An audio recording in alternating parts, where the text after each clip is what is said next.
ദൈവത്തിൻ്റെ അതിപരിശുദ്ധമായ നാമം വാഴ്ത്തപ്പെടുമാറാകട്ടെ. കർത്താവിൽ പ്രിയ സഹോദരി സഹോദരന്മാരെ, എല്ലാവർക്കും യേശുവിൻ്റെ നാമത്തിൽ സ്നേഹവന്ദനം. ഞാൻ ഇന്ന് ബീഹാറിൽ സിവാൻ ഡിസ്ട്രിക്റ്റിലാണ്. സിവാൻ ഡിസ്ട്രിക്റ്റിൽ ടൗണിൽ സ്ഥിതി ചെയ്യുന്ന യൂണിയൻ ചർച്ചിൽ ബഹുമാനപ്പെട്ട സന്തോഷ് കുമാർ പാസ്റ്ററെ കാണുവാനും അദ്ദേഹത്തിൻ്റെ ജീവിതാനുഭവങ്ങൾ പങ്കുവയ്ക്കുവാനും വേണ്ടിയിട്ടാണ് വന്നിട്ടുള്ളത്. ഇദ്ദേഹത്തെക്കുറിച്ച്, ഈ സന്തോഷ് പാസ്റ്ററെക്കുറിച്ച് ചില ദിവസങ്ങൾക്ക് മുമ്പ് ഞാനൊരു വീഡിയോ ചെയ്തിരുന്നു. ആ വീഡിയോ ഇപ്രകാരമായിരുന്നു: സന്തോഷ് കുമാർ പാസ്റ്ററെ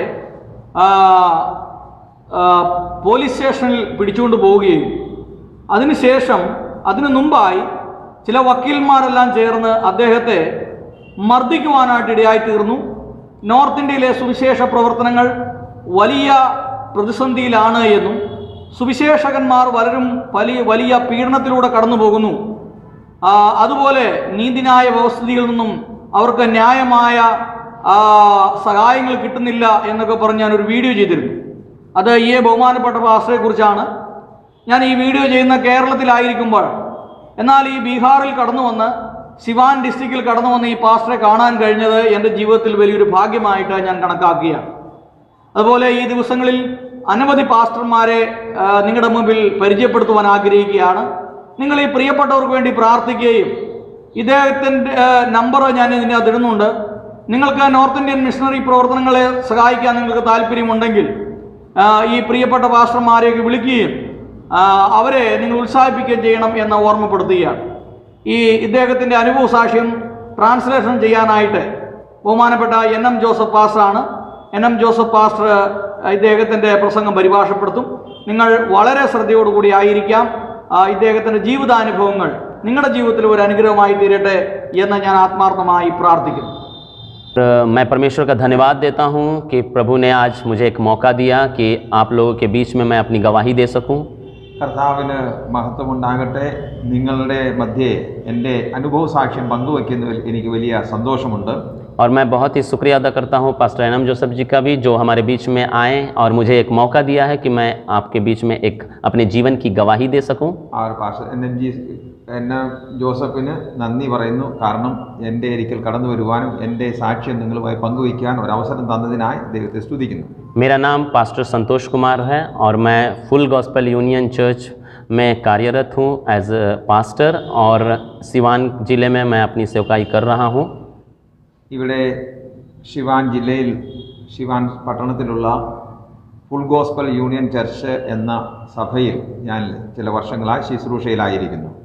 और मेरा जन्म है वेस्ट बंगाल के आसनसोल ज़िले में. मेरा जन्म हुआ 1984 में.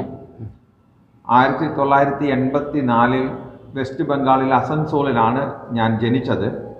और मैं अविश्वास के जीवन बिता रहा था. मैंने अपनी पढ़ाई लिखाई, अपना सब कुछ मैंने वेस्ट बंगाल में ही बिताया. എൻ്റെ ജീവിതം അവിശ്വാസത്തിലും അന്ധവിശ്വാസത്തിലുമൊക്കെ ആയിരുന്നു. ഞാൻ അവിടെയാണ് ജനിച്ചത്. വെസ്റ്റ് ബംഗാളിൽ ജനിച്ച് വളർന്നു. അവിടെയാണ് ഞാൻ പഠിച്ചത്. मेरे माता पिता और मेरे 2 भाई 2 बहन के साथ मैं अपना जीवन बिता रहा था वेस्ट बंगाल के आसनसोल ज़िले में. എൻ്റെ മാതാപിതാക്കളോടും സഹോദരി സഹോദരന്മാരോട് ചേർന്ന് ഞാൻ അസൻസോളിലായിരുന്നു. और आज से 2000 वर्ष में मैंने प्रभु यीशु मसीह को जाना और मैंने प्रभु यीशु मसीह को अपना मुक्तिदाता के रूप में ग्रहण किया. 2000 എൻ്റെ ജീവിതത്തിൽ വലിയ ഒരു അനുഭവം ഉണ്ടായി. കർത്താവായ യേശു ക്രിസ്തുവിനെ അറിയുവാനും അംഗീകരിക്കുവാനും അത് മുഖാന്തരം എൻ്റെ ജീവിതത്തിൽ വലിയ സന്തോഷവും സമാധാനവും അനുഭവിക്കുവാൻ ദൈവം ഭാഗ്യം നൽകി. इससे पहले मैं अंधविश्वास का जीवन बिता रहा था. इससे पहले मैं अविश्वास के नाई में जीवन बिता करके मैं अंधकार में भटका हुआ था. അതിനു മുന്നമേ ഉള്ള എൻ്റെ ജീവിതം വളരെ ഇരുളടഞ്ഞതായിരുന്നു. ജീവിതത്തിൽ യഥാർത്ഥ സമാധാനമില്ലാതെ ഞാൻ അലഞ്ഞ് തിരിഞ്ഞ് നടക്കുന്ന ഒരു വ്യക്തിയായിരുന്നു. मेरे जीवन में ना शांति थी, मेरे परिवार में भी शांति नहीं थी, मेरे माता पिता के साथ में मेरे अच्छे संबंध नहीं थे, क्योंकि मैं उनके साथ में जवाब सवाल करता था और उनके साथ में कोई भी बातों को मैं आज्ञाकारिता से नहीं मानता था. അതിനു മുന്നുള്ള എൻ്റെ ജീവിതത്തിൽ സമാധാനവും സന്തോഷവും ഞാൻ അനുഭവിച്ചിട്ടില്ല. ഞാൻ എൻ്റെ മാതാപിതാക്കളുമായി ഒരു നല്ല ബന്ധത്തിലല്ല ജീവിച്ചിരുന്നത്. എപ്പോഴും അവരുമായി തർക്കിക്കുകയും വഴക്കുണ്ടാക്കുകയും ചെയ്യുന്ന ഒരു സ്വഭാവമായിരുന്നു എനിക്കുള്ളത്. दूसरा विशेष खास विषय है हमारा प्रभु यीशु मसीह में आने का। हमारे एक भाई और एक बहन बोल और सुन नहीं सकते थे, पूर्ण रीति से वो डेफ और डम थे। അത് മാത്രമല്ല, എൻ്റെ ഒരു സഹോദരനും ഒരു സഹോദരിയും പൂർണ്ണമായും കേൾക്കുവാനോ സംസാരിക്കുവാനോ കഴിയാത്ത ആളുകളായിരുന്നു.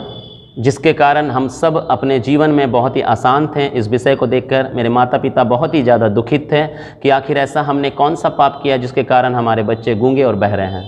और അത് കാരണം എൻ്റെ മാതാപിതാക്കളും ഭവനത്തിൽ ഞങ്ങൾ എല്ലാവരും തന്നെ വലിയ അസ്വസ്ഥരായിരുന്നു. മാതാപിതാക്കൾ പലപ്പോഴും ഇങ്ങനെ ചിന്തിക്കുന്ന, ദൈവമേ, ഞങ്ങളുടെ ഏത് പാപം കൊണ്ടാണ്, ഏത് തെറ്റുകൊണ്ടാണ് എൻ്റെ രണ്ട് മക്കൾക്ക് ഒരുപോലെ ഈ അവസ്ഥ വന്നതെന്ന് അവർ ഭാരപ്പെട്ടിരുന്നു. और सभी जगह उस बच्चे को लेकर के, अपने दोनों छोटे भाई बहन को लेकर के मेरे माता पिता के साथ मैं यहाँ दर दर भटकता कि कहीं से उनको चंगाई मिल जाए, उनको छुटकारा मिल जाए, मुझे मन में शांति मिल जाए जो मेरे दिल में शांति नहीं थी पहले।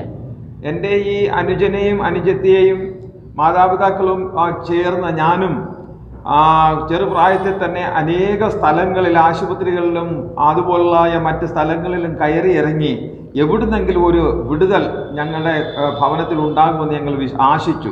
और पूरी रीति से हम हताश और परेशान थे, लेकिन कहीं पर भी ना तो मेरे जीवन में मुझे शांति मिली, जो मेरे जीवन में मैं अशांत भटक रहा था, और ना ही मेरे दोनों भाई बहनों को चंगाई और छुटकारा मिला इस गूंगे बहरेपन से। ഞങ്ങൾ എത്രയെല്ലാം ശ്രമിച്ചിട്ടും എൻ്റെ വ്യക്തിപരമായ ജീവിതത്തിലും അതുപോലെ ഞങ്ങളുടെ കുടുംബത്തിലും യാതൊരു സമാധാനമോ സന്തോഷമോ പ്രത്യാശയോ ഉണ്ടായില്ല. और 2000 साल में मैंने प्रभु यीशु मसीह को जाना। एक व्यक्ति ने मुझे बताया कि एक स्थान है, वहाँ पर जाने के द्वारा एक चर्च में आपके लिए प्रार्थना किया जाएगा और आपके भाई बहन ठीक हो सकते हैं। और इस आस में, इस विश्वास में मैं 2000 साल में एक कलीसिया में पहुँचा। അങ്ങനെ ഇരിക്കുന്ന സന്ദർഭത്തിലാണ് 2000-ൽ ഒരു വ്യക്തി എന്നോട് സുവിശേഷം പറയുകയും അവിടെ നടക്കുന്ന ഒരു പ്രാർത്ഥനയിൽ കടന്നു ചെന്ന് പ്രാർത്ഥിച്ചാൽ ഞങ്ങളുടെ വീട്ടിൽ ഒരു വലിയ വിടുതലുണ്ടാകുമെന്ന് പറയുവാനിടയായി തീർന്നു. और एक प्रार्थना सभा में 3 दिन तक लगातार मैं और मेरे भाई बहन और मेरे माता पिता वहाँ पर ही लगातार जाना शुरू कर दिए 3 दिन तक। അങ്ങനെ ഞങ്ങൾ എൻ്റെ മാതാപിതാക്കളുമായി 3 ദിവസം തുടർച്ചയായി ആ പ്രാർത്ഥനാ സഭയിൽ കടന്നു പോകുവാനിടയായി തീർന്നു. और उसी समय जब मैं उस समय प्रार्थना के समय में मैं आंखें बंद करके मैं विनती कर रहा था, प्रभु ने मुझे स्पर्श किया। അവിടെ ഞാൻ പ്രാർത്ഥിച്ചുകൊണ്ടിരിക്കുന്ന സമയത്ത്, കണ്ണടച്ച് പ്രാർത്ഥിക്കുന്ന സമയത്ത് യേശു എന്നെ തൊടുവാനിടയായി തീർന്നു. और साथ ही साथ मेरे दोनों भाई बहनों को भी प्रभु ने छुआ और उनके मुख से आवाज़ भी निकला और उनके कानों से सुन भी पा रहे थे, ऐसा उन्होंने प्रकट किया अपने जुबान से। അതേസമയം എൻ്റെ സഹോദരനും സഹോദരിയും അവിടെ ഉണ്ടായിരുന്നു. അവരെയും യേശു സ്പർശിച്ചു. അവരെ കേൾക്കുവാൻ തുടങ്ങി. അവരുടെ വായിൽ നിന്നും അവർ വാക്കുകൾ സംസാരിക്കുവാൻ തുടങ്ങി. वो पहला दिन ही मेरे जीवन का बहुत अच्छा एक मोड़ था जब मैंने अपने उद्धारकर्ता मुक्तिदाता यीशु को जाना और उसकी अपार परिपूर्ण शांति को मैंने अपने मन के अंतरात्मा में मैंने महसूस किया। ആ ദിവസം എൻ്റെ ജീവിതത്തിൽ വലിയ സന്തോഷമുണ്ടായി. ഇതുവരെ ഞാൻ അനുഭവിച്ചിട്ടില്ലാത്ത വലിയ സമാധാനം അന്ന് ഞാൻ അനുഭവിക്കുവാൻ ഇടയായി തീർന്നു. और उसके बाद ही मैंने परमेश्वर के उस पवित्र शास्त्र में मैंने वचनों को पढ़ा और उसने मेरे जीवन का पूर्ण रीति से परिवर्तन कर दिया। मैंने जाना कि मैं कहाँ पर गलत हूँ और किस रीति से परमेश्वर मेरे जीवन में एक नया रास्ता और नया एक मोड़ मेरे जीवन में दे रहा है, जिसके लिए मुझे एक बहुत अच्छा एक मौका और सुनहरा मौका मिला।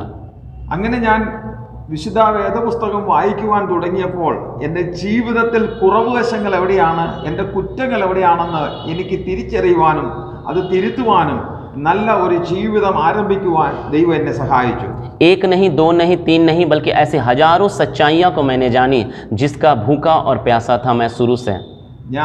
ഞാൻ എൻ്റെ ആരംഭം തൊട്ട് ആഗ്രഹിച്ചതുപോലെ, വളരെ കാക്ഷിച്ചതുപോലെ എൻ്റെ ജീവിതത്തിലെ 1 അല്ല 2 അല്ല 100 കണക്കിന് യാഥാർത്ഥ്യങ്ങളെ എനിക്ക് തിരിച്ചറിയുവാൻ തക്കോണം ദൈവം എനിക്ക് കൃപ ചെയ്തു. मसीह यीशु में आने के पहले मेरे 3 सवाल थे कि मुझे किसने भेजा है, मैं कौन हूँ और मैं किस लिए आया हूँ। യേശുവിനെ രക്ഷിതാവായി സ്വീകരിക്കുന്നതിന് മുന്നമേ തന്നെ എൻ്റെ മനസ്സിൽ എപ്പോഴും ഉരുത്തിരിയുന്ന 3 ചോദ്യങ്ങളുണ്ടായിരുന്നു. ഞാൻ എവിടെ നിന്ന് വന്നു, എന്തിനു വന്നു, എവിടേക്ക് പോകുമെന്നുള്ളത്. और इस सवाल का जवाब मुझे प्रभु में विश्वास में आने के द्वारा बाइबल से मिली कि मुझे परमेश्वर ने बनाया है, उसने अपनी महिमा के लिए मुझे यहाँ रखा है और उसी के कार्य के लिए मैं यहाँ पर ही जीवित पाया जाता हूँ. എന്നാൽ ഞാൻ യേശുവിനെ അറിഞ്ഞപ്പോൾ എൻ്റെ ചോദ്യങ്ങൾക്കെല്ലാമുള്ള മറുപടി എനിക്ക് തിരുവചനത്തിലൂടെ ലഭിക്കുവാൻ തക്കവണ്ണം ഇടയായിത്തീർന്നു. ദൈവം എന്നെ സൃഷ്ടിച്ച് ഈ ഭൂമിയിലാക്കിയത് അവൻ്റെ നാമമഹത്വത്തിന് വേണ്ടിയാണെന്ന് തിരിച്ചറിയുവാൻ എനിക്ക് സാധിച്ചു. और धीरे धीरे सारी सच्चाइयाँ जानने के बाद में पहला कार्य मेरे जीवन में हुआ कि मेरे जो जीवन में गलतियाँ और भूल थी वो सुधरी और मेरे माता पिता के साथ पहले से दुगना ज़्यादा मेरा संबंध अच्छा हो गया और सम्मान का भावना एक दूसरे के प्रति हो गया. അങ്ങനെ ഞാൻ കർത്താവിനെ അറിഞ്ഞു കഴിഞ്ഞപ്പോൾ എൻ്റെ സ്വഭാവത്തിൽ വലിയ മാറ്റമുണ്ടായി. എൻ്റെ മാതാപിതാക്കളെ ഞാൻ സ്നേഹിക്കുവാൻ ആരംഭിച്ചു. ഞങ്ങളുടെ കുടുംബത്തിൽ അങ്ങനെ ഒരു സമാധാനം ഉണ്ടാകുവാനിടയായിട്ടുണ്ട്. और तभी मैंने ये निर्णय और प्रण लिया कि मैं उस प्रभु यीशु मसीह के लिए अपना जीवन दूंगा और उसी के लिए मैं कार्य करूंगा. അങ്ങനെ ഞാൻ എൻ്റെ ജീവിതത്തിൽ ഒരു തീരുമാനമെടുത്തു. ഇനി ഞാൻ ജീവിക്കുന്നത് കർത്താവായ യേശു ക്രിസ്തുവിന് വേണ്ടി, കർത്താവിൻ്റെ മഹത്വത്തിന് വേണ്ടി എന്ന് സമർപ്പിക്കുവാനിടയായി. मैंने ये प्रण लिया कि मैं जिस प्रकार अंधकार में भटका हुआ था, अंधविश्वास में भटका हुआ था, अशांत था, ऐसे हजारों को मैं भी वो संदेश दूंगा कि प्रभु यीशु मसीह शांति का राजकुमार है और वो ही उद्धारकर्ता मुक्तिदाता है. അങ്ങനെ ഞാൻ ജീവിതത്തിൽ ഒരു തീരുമാനമെടുത്തു. എന്നെപ്പോലെ അന്ധകാരത്തിൽ, അസമാധാനത്തിൽ, നിരാശയിൽ ജീവിക്കുന്ന അനേകരോട് യേശുവാണ് സമാധാനം, യേശുവാണ് ഏകരക്ഷകൻ എന്നുള്ള ഈ സുവിശേഷം പങ്കുവയ്ക്കുമെന്ന്. 2001 में विश्वास के आधार पर मैंने जल का बपतिस्मा लिया और उसके बाद मैंने प्रभु से वादा किया कि प्रभु मैं भी लोगों की आत्माओं को बचाऊंगा जो भटक रहे हैं यहाँ वहाँ अविश्वास में. और 2001 से लेकर के मैंने 2007 तक मैंने एक सेवक के साथ, एक चरवाहे के साथ मैंने सेवकाई की और उसके बाद 2008 में प्रभु यीशु मसीह के अनुग्रह से मैं साउथ में जा कर के मैंने बाइबल कॉलेज की शिक्षण लिया. അവർ 2001 കർത്താവിൻ്റെ കൽപ്പനകൾ അനുസരിച്ച് ജലത്തിൽ സാക്ഷിക്കുവാൻ ദൈവം എനിക്ക് അവസരം ഒരുക്കി തന്നു. അതിനുശേഷം 2007 വരെ ഒരു സീനിയർ ശുശ്രൂഷകനോട് ചേർന്ന് കർത്താവിനെ മഹത്വപ്പെടുത്തുവാനും തൻ്റെ കീഴിൽ അനേക കാര്യങ്ങളെ പഠിക്കുവാനും ദൈവം അവസരം ഒരുക്കി തന്നു. അതിനുശേഷം മറ്റൊരു സ്ഥാനത്ത് പോയി കർത്താവിൻ്റെ വചനം പഠിക്കുവാൻ ദൈവം ഭാഗ്യം തന്നു. 4 साल के BTH के ट्रेनिंग के बाद मैंने 4 साल बच्चों के बीच में वहाँ सेवकाई की और उसके बाद दिन प्रतिदिन मैं यही प्रार्थना करता था कि प्रभु मैं उस लोगों को जा कर के बताना है अपने नॉर्थ इंडिया में कि जो लोग प्रभु को अभी तक नहीं जानते हैं, जो लोग अभी भी नशे में, दारू में, लड़ाई में, झगड़ा में, अशांति में व्यस्त हैं, अभिलाषाओं में व्यस्त हैं, उनको मैं जाकर शुभ संदेश दूंगा.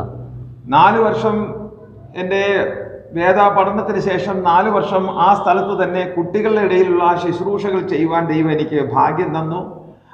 അപ്പോൾ കർത്താവിൻ്റെ ഹൃദയത്തിൽ തന്ന ആത്മഭാരം വടക്കേ ഇന്ത്യയിൽ യേശുവിനെ അറിയാതെ ഇന്നും മദ്യത്തിനും മയക്കുമരുന്നിനും അതുപോലുള്ള അന്ധവിശ്വാസങ്ങൾക്ക് അടിമകളായ ആയിരക്കണക്കിന് ആളുകളോട് ഈ യേശുവിൻ്റെ സുവിശേഷം പങ്കുവയ്ക്കണം, അങ്ങനെ ലക്ഷ്യത്തോടു കൂടി ഞാൻ കടന്നു വരുവാൻ തക്കവണ്ണം ഇടയായി. अपने प्रशिक्षण को पूर्ण करने के बाद में वापस लौटने के बाद मैंने वेस्ट बंगाल में प्रभु के कार्य को यहाँ वहाँ मैंने फैलाया, जिसमें मुझे बहुत तरीके के मेरे परिवार से, मेरे घर वाले लोगों के तरफ से, मेरे समाज के तरफ से बहुत सारी सतावट मुझे आई. मुझे मार देने का भी ये वार्निंग और ये थ्रेटनिंग दिया गया, मुझे धमकी दिया गया. ഞാൻ മടങ്ങി എൻ്റെ ഭവനത്തിൽ വന്നു. അവിടെ സഭയോട് ചേർന്ന് സുവിശേഷ പ്രവർത്തനങ്ങളിൽ വ്യാപൃതനായപ്പോൾ പല സ്ഥലത്തു നിന്നും വളരെയധികം പ്രതികൂലങ്ങൾ എനിക്ക് നേരിടേണ്ടതായ സാഹചര്യമുണ്ടായി. എൻ്റെ ജീവൻ തന്നെ അപകടത്തിലാകുന്ന രീതിയിൽ ഭീഷണികൾ എനിക്കെതിരായി ഉയരുവാനിടയായി തീർന്നു. ये प्रताड़ना और ये शोषण मुझे उस दिन से शुरू हो गई थी जिस दिन से मैंने प्रभु को जाना था. लेकिन प्रभु की सेवकाई के समय में मेरे जीवन में बहुत सारी ऐसे प्रताड़नाएं आई, लेकिन प्रभु का मैं धन्यवाद देता हूं कि प्रभु ने मुझे बल और शक्ति दिया मेरे उस लक्ष्य की ओर बढ़ने के लिए जो परमेश्वर ने मेरे कंधे पर जिम्मेदारी दी थी. ഞാൻ യേശുവിനെ സ്വീകരിച്ച അന്നു മുതൽ പലതരത്തിലുള്ള പ്രതികൂലങ്ങളും എനിക്കെതിരെയുള്ളതായ ആരോപണങ്ങളും ഒക്കെ ഉണ്ടായെങ്കിലും സുവിശേഷ വേലയോടുള്ള ബന്ധത്തിൽ ഞാൻ കടന്നു വന്നപ്പോൾ അത് വളരെ ശക്തമായി ഉണ്ടാകുവാൻ തക്കോണം വലിയ പ്രതികൂലങ്ങളിലൂടെ കടന്നു പോകാൻ തക്കോണം ഇവിടെയായി തീർന്നു. 2017 में मैंने एक बुलाहट, मैंने एक महाराष्ट्र से पाई नंदुरबार से कि मैं एक स्कूल में इमैनुअल स्कूल में मैं पढ़ाऊँ और वहाँ पर मुझे सेवा मिले, तो इसके आधार पर मैं महाराष्ट्र भी जा कर के मैंने स्कूल के रास्ते मैंने सेवकाई भी की। അത് 2017 മഹാരാഷ്ട്രയിൽ എനിക്ക് ഒരു നിമന്ത്രണം ലഭിക്കുവാനിടയായിത്തീർന്നു. അങ്ങനെ അവിടെയൊക്കെ ഒരു സ്കൂളിനോട് ബന്ധപ്പെട്ട് കുറച്ച് ദിവസം ശുശ്രൂഷയിലായിരിക്കുവാൻ ദൈവം സഹായിച്ചു. और मैं पार्ट टाइम सेवकाई भी कर रहा था और पार्ट टाइम मैं स्कूल में पढ़ा भी रहा था, मैं पति पत्नी दोनों। താനും ഭാര്യയുമായിട്ട് അവിടെ ഭാഗികമായി പഠിപ്പിക്കുകയും ഭാഗികമായി ശുശ്രൂഷകളും ചെയ്തുകൊണ്ടിരുന്നു. और उसके दौरान भी मुझे मन में एक शांति नहीं थी कि मुझे परमेश्वर ने किसी और कार्य के लिए बुलाया है और मैं कर कुछ और रहा हूँ। तो അവിടെ ആയിരിക്കുന്ന സമയത്ത് എനിക്ക് മനസ്സിൽ വളരെ ഭാരവും പ്രയാസവും ഉണ്ടായിരുന്നു. എന്നെ കർത്താവ് എന്തിനു വേണ്ടിയാണ് വിളിച്ചത്, ഞാനിപ്പോൾ എന്താണ് ചെയ്യുന്നത്? और मैं हर दिन मैं यही दुआ प्रार्थना करता था कि प्रभु मुझे आपने किसी और कार्य के लिए बुलाया है, मुझे इस काम पर नहीं रहना है क्योंकि मेरी जिम्मेदारी और कहीं पर है। അവിടെ വെച്ച് ഞാൻ ഇങ്ങനെ പ്രാർത്ഥിച്ച്, കർത്താവേ നീ എന്നെ വിളിച്ചത് വേലയ്ക്ക് വേണ്ടി എനിക്ക് പൂർണ്ണമായിട്ട് ഇറങ്ങുവാൻ കഴിയുന്നില്ലല്ലോ, നീ എന്നെ വിളിച്ചതല്ലല്ലോ ഞാൻ ചെയ്യുന്നതെന്ന് ഞാൻ പ്രാർത്ഥിച്ചു കൊണ്ടിരുന്നു. प्रभु के अनुग्रह और दया से 80,000 से ज़्यादा कमाई की मैं जीवन बिता रहा था, हर कुछ की सुविधा थी, लेकिन परमेश्वर ने जिस काम के लिए बुलाया था उस कार्य और जिम्मेदारी के कारण मेरा दिल हमेशा शोकित और दुखित रहता था कि मैं जिस कार्य के लिए चुना गया हूँ वो काम मैं नहीं कर रहा। അവിടെ ഏതാണ്ട് 80,000 രൂപയോളം എനിക്ക് മാസം ലഭിക്കുമായിരുന്നു. എങ്കിലും എൻ്റെ ഹൃദയത്തിൽ വല്ലാതെ അലട്ടിക്കൊണ്ടിരുന്നത് എന്നെ വിളിച്ച വേലയല്ലല്ലോ ഞാൻ ചെയ്യുന്നത് എന്നായിരുന്നു. और परमेश्वर ने शीघ्र ही मेरी प्रार्थना सुनी। കർത്താവ് എൻ്റെ പ്രാർത്ഥന വളരെ പെട്ടെന്ന് കേട്ടു. ठीक उसके 2 या 3 साल बाद परमेश्वर ने मेरे जीवन में बिहार सिवान से एक बुलाहट भेजी। और 1-2 വർഷത്തിന് ശേഷം ഈ ശിവാനിൽ നിന്നും കർത്താവിൻ്റെ വേലയ്ക്ക് വേണ്ടിയുള്ള ഒരു ആഹ്വാനം ലഭിക്കുവാനിടയായി തീർന്നു. और जैसे ही मुझे ये बात का खबर मुझे मिला कि मुझे परमेश्वर बुला रहा है सिवान में सेवकाई के लिए, मैंने तुरंत अपनी पत्नी के साथ में निर्णय लिया कि हम रिजाइन करके हम वापस सिवान जाएंगे और वहाँ पर ही लोगों की आत्माओं को बचाएंगे। ആ നിമന്ത്രണം ലഭിച്ച സമയം തന്നെ ഞങ്ങൾ ദൈവസന്നിധിയിൽ തീരുമാനമെടുത്തു. ഞാനും എൻ്റെ ഭാര്യയും റിസൈൻ ചെയ്ത് അവിടെ നിന്നും ശിവാനിലേക്ക് കർത്താവിൻ്റെ വേലയ്ക്ക് വേണ്ടി ഇറങ്ങിത്തിരിക്കുവാനിടയായി തീർന്നു. और उसके बाद मैंने सिवान की ओर रुख किया और अब तब से लेकर 2018 से लेकर के अब तक मैं सिवान में हूँ।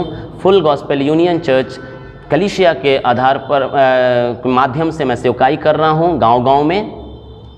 അങ്ങനെ ഞാൻ ആ സമയം തൊട്ട് ശിവാനിൽ കടന്നു വന്ന് ഫുൾ ഗോസ്പൽ യൂണിയൻ ചർച്ചിനോട് ചേർന്ന് ഇവിടുത്തെ ശുശ്രൂഷകനായി ഇവിടെയുള്ള ഗ്രാമങ്ങളിൽ കടന്നുപോയി കർത്താവായ യേശു ക്രിസ്തുവിനെ പ്രകീർത്തിക്കുന്നു. और आज तक मैं सेवकाई यहाँ पर कर रहा हूँ और इस माध्यम से अभी भी मेरे जीवन में बहुत सारी प्रताड़नाएँ, बहुत सारे का शोषण आ रहे हैं, लेकिन प्रभु का धन्यवाद हो कि प्रभु ने मुझे हारने नहीं दिया, प्रभु ने मुझे डरने नहीं दिया, बल्कि मैं हिम्मत के साथ सारी परमेश्वर के प्रोविज़न के साथ मैं आगे बढ़ रहा हूँ सेवकाई और आत्माओं को जीत रहा हूँ। ഇവിടെ കടന്നു വന്ന് ശുശ്രൂഷ ആരംഭിച്ച സമയത്ത് അന്ന് മുതൽ ഇന്ന് വരെ പലതരത്തിലുള്ള പ്രതികൂലങ്ങൾ എനിക്ക് അടിക്കടിയായി അടിച്ചുകൊണ്ടിരിക്കുന്നു. പലതരത്തിലുള്ളതായ ബുദ്ധിമുട്ടുകൾ സഹിച്ചുകൊണ്ടിരിക്കുന്നു. എങ്കിലും തളർന്നു പോകാതെ പരാജിതനായി തീരാതെ ഇതുവരെയും കർത്താവ് ബലത്തോടെ നിർത്തി അതിനായി ദൈവത്തിന് മഹത്വം അർപ്പിക്കുന്നു. पिछले महीने 12 तारीख को 12 जून को मैं किसी कार्यवश में एक एफिडेविट के लिए मैं कोर्ट गया हुआ था। കഴിഞ്ഞ മാസം ജൂൺ 12-ാം തീയതി ഞാൻ കോർട്ടിൽ ഒരു അഫിഡേവിറ്റ് ഉണ്ടാക്കുവാൻ വേണ്ടി കടന്നുപോയി. और वहाँ पर मुझे कुछ लोगों ने, वकीलों ने मुझे घेरा और उन्होंने मुझ पर धर्मांतरण का इल्ज़ाम लगाया, आरोप लगाया। അവിടെ കുറച്ച് വക്കീലന്മാർ എന്നെ വളയുകയും മതപരിവർത്തന ആരോപണം ചെലുത്തി എനിക്കെതിരെ വലിയ പ്രക്ഷോഭണം ഉണ്ടാക്കുകയും ചെയ്തു. और मुझ पर आरोप लगाकर मुझे थाने पुलिस स्टेशन भेज दिया गया। അവിടെ നിന്ന് എന്നെ അറസ്റ്റ് ചെയ്ത് പോലീസുകാർ എന്നെ സ്റ്റേഷനിലേക്ക് കൊണ്ടുപോയി. लेकिन परमेश्वर का मैं धन्यवाद देता हूँ कि परमेश्वर ने मेरे जीवन में वो सुरक्षा और वो पूर्ण रीति से रास्ता निकाला कि मैं उन लोगों के हाथों से निकल पाऊँ इन झूठे आरोपों से। और ദൈവത്തിന് മഹത്വം അർപ്പിക്കുന്നു. എന്നാൽ എനിക്കെതിരെയുള്ള എല്ലാ ആരോപണങ്ങളും തള്ളിക്കളഞ്ഞ് അവിടെ നിന്നും കർത്താവ് എന്നെ വിടുവിക്കുവാൻ ഒപ്പം ഇടയായിത്തീർന്നു. जिसमें हमारे सिवान के कुछ आदरणीय पास्टर पास्टर लोगों ने बहुत सहायता किया खबर करने के द्वारा, और लोगों को ऊपर हायर अथॉरिटी में भी बात करके मुझे एसपी से उन लोगों को एसपी से बात करवा के, जिसमें से हमारे पास्टर एनम जोसेफ जी भी हैं। അവർ ഇവിടെയുള്ള അനേക ദൈവദാസന്മാർ ആ സമയത്ത് ഞങ്ങൾക്ക് വേണ്ടി പ്രാർത്ഥിക്കുകയും അതുപോലെ ഉന്നത അധികാരികൾ, പോലീസ് അധികാരികളുമൊക്കെയായി സംസാരിക്കുകയും അത് മുഖാന്തരമായി എനിക്ക് അവിടെ നിന്നും വിടുതൽ ലഭിക്കുവാൻ തക്കവണ്ണം ഇവിടെയായി തീർന്നു. और उसी 12 जून के संध्या के ठीक 3 घंटे बाद मैं शाम को 6-7 बजे तक मैं अपने घर वापस सही सलामत पहुंचा अपने परिवार के साथ में। അന്ന് സന്ധ്യയ്ക്ക് ഏതാണ്ട് 6-7 മണിയോടുകൂടി എനിക്ക് പോലീസ് സ്റ്റേഷനിൽ നിന്ന് വീട്ടിലേക്ക് പോരുവാൻ അവസരം ലഭിച്ചു. मैं परमेश्वर का धन्यवाद देता हूं कि परमेश्वर हर कठिनाइयों से, हर मुसीबतों से मुझे बचाए रखा अब तक। എല്ലാ കഠിനായ പ്രശ്നങ്ങളിൽ നിന്നും കഷ്ടങ്ങളിൽ നിന്നും കർത്താവ് ഇതുവരെയും എന്നെയും കുടുംബത്തെയും രക്ഷിച്ചു. അതോർത്ത് ദൈവത്തെ സ്തുതിക്കുന്നു. क्योंकि परमेश्वर के वचन में लिखा हुआ है कि तेरे माता पिता तुझे छोड़ देंगे, तेरे सगे संबंधी अपने तुझे छोड़ देंगे, लेकिन मैं तुझे कभी नहीं छोड़ूंगा, कभी नहीं त्यागूंगा, कभी अनाथ नहीं रखूंगा। കാരണം ദൈവവചനം നമ്മളെ പഠിപ്പിക്കുന്നത്, ഞാൻ നിന്നെ ഒരു നാളും അനാഥനായി വിടുകയില്ല, അപ്പനും അമ്മയും ഉപേക്ഷിക്കും, എങ്കിലും യഹോവ ചേർത്തുകൊള്ളൂ എന്നുള്ള വചനം എന്നെ ആശ്വസിപ്പിക്കുന്നു. आज की तारीख में भी मैं प्रभु की सेवकाई कर रहा हूँ प्रभु के अनुग्रह से। इसके लिए मैं परमेश्वर का और उन सारे पास्टरगणों का, विश्वासियों का जो मेरे लिए प्रार्थना कर रहे हैं, उसके लिए मैं धन्यवाद प्रभु को देता हूँ। ഇതുവരെയും കർത്താവിൻ്റെ വേലയിൽ വർദ്ധിച്ചു വരുവാൻ ദൈവം സഹായിച്ചു.